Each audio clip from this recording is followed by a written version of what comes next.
இல்லைங்க. சில இடத்துல ஒருத்தர் மட்டும்தான்னு நம்பி போவோம். ஆனா நேர்ல போய் பார்த்தாக்கா, அவங்களுக்கு தெரிஞ்சவங்க 2, 3 பேரையும் சேர்த்து அட்ஜஸ்ட் பண்ணணும். கொடுமை என்னன்னா, ஒருத்தவங்களுக்கு சொன்ன பேமெண்ட்லயே எல்லாரையும் நாங்க அட்ஜஸ்ட் பண்ணணும். அப்படி ஏதாவது இருந்தா என்னால முடியாதுங்க. அதெல்லாம் எதுவும் இல்லைங்க. நான் இங்க ஒருத்தன் மட்டும் தான் இருக்கேன். உங்களுக்கு எந்த தொந்தரவும் இருக்காது. சரியா? ம். சரிங்க. ஆமா, ஒருத்தர் மட்டும்னு சொல்லிட்டு 2, 3 பேர்லாம் இருப்பாங்களா? இந்த மாதிரிலாம் கூட பண்றாங்களா? ஆமாங்க. போன மாசம் கூட எனக்கு இதே மாதிரி தான் நடந்தது. ஒரு ஆள் மட்டும்தான்னு கூப்பிட்டுட்டு 4 பேர் கூட இருக்க சொன்னாங்க. ஆனா நான் அதுக்கு ஒத்துக்கல.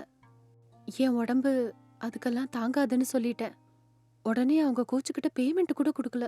அப்படிங்களா? சரி விடுங்க. ஒவ்வொரு மனுஷனும் ஒவ்வொரு மாதிரி இருப்பானுங்க. ஆ, ம், சாப்பாடு வந்துருச்சு போல இருக்கு. நான் போய் வாங்கிட்டு வந்துடுறேன். ம், சரிங்க. ம். Sir food sir. கொடுங்க. ம், தேங்க்யூ. Okay sir.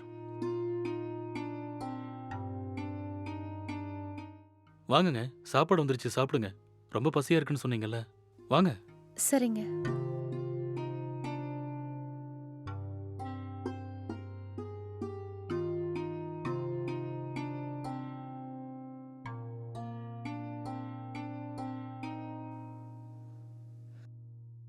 இது உங்க வீடுங்களா?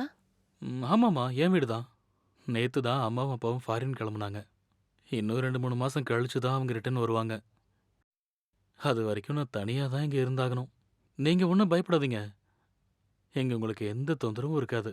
சரியா? ம், நீங்க நல்லா நிம்மதியா சாப்பிடுங்க. ம், சரிங்க.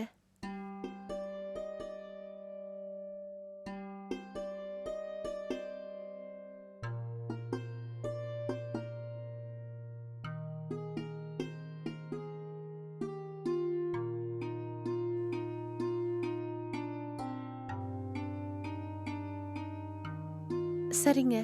லேட் ஆயிருச்சு. ஸ்டார்ட் பண்ணலாங்களா? ஐயோ, நீங்க இப்போதானங்க சாப்பிட்டு முடிச்சீங்க.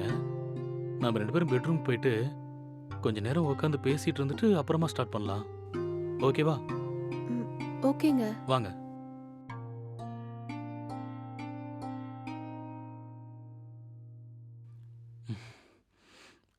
உள்ள வாங்க. ஆ,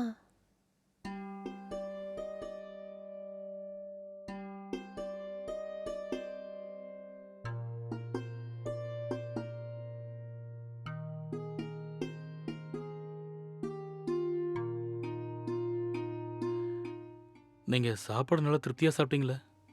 ஆ, சாப்பிட்டேங்க. காலையில நீங்க டிஃபன் கூட சாப்பிடல போல இருக்கு. சாப்பிடலங்க. காலையில சீக்கிரமாவே எந்திரிச்சு ஃப்ரெஷ் அப் ஆயிட்டு வந்துட்டேன்.